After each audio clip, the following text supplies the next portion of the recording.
Mon nom est Bernard Baillot, je travaille chez Financité, qui est un réseau d'organisations et de particuliers qui veulent rendre la finance plus responsable et solidaire.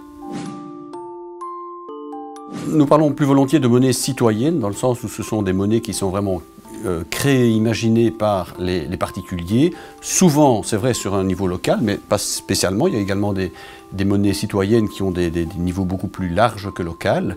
Un des objectifs, alors l'avantage c'est qu'on peut avoir des objectifs aussi différents que l'on veut, et on peut donc façonner sa monnaie en fonction des objectifs que l'on se donne.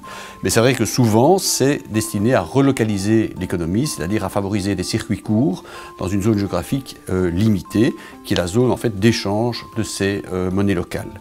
Et donc effectivement c'est quelque chose qui se développe très fort chez nous en Belgique, mais également à l'étranger. Il y a des monnaies qui fonctionnent depuis maintenant un certain nombre d'années avec beaucoup de succès, d'autres qui sont beaucoup plus récentes, et il y a une vraie belle diversité. Ce n'est certainement pas une alternative à l'euro, ce n'est pas l'objectif de remplacer l'euro.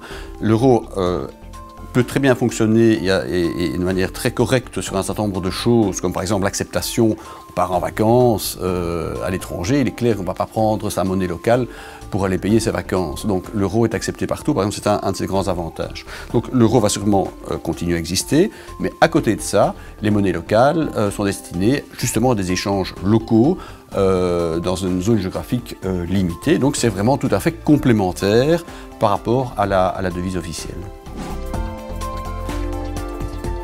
C'est vrai que l'économie est globalisée, mais ceci étant, ça n'empêche pas qu'il puisse y avoir des systèmes d'échange qui soient à des degrés différents, c'est-à-dire qu'il y ait des systèmes d'échange monétaires globalisés comme l'euro et les grandes monnaies, mais aussi des systèmes beaucoup plus régionaux, voire des systèmes d'échange qui sont basés sur certains secteurs d'activité particuliers. Ça a toujours existé dans le monde, hein, depuis le Moyen-Âge, ce n'est pas nouveau. Et même à l'époque, je veux dire qu'on échangeait, on acceptait ici des monnaies qui parfois avaient fait plusieurs milliers de kilomètres. Donc ça ne va pas changer, on peut être dans un monde globalisé, mais en même temps avoir des systèmes d'échange qui soient vraiment très locaux.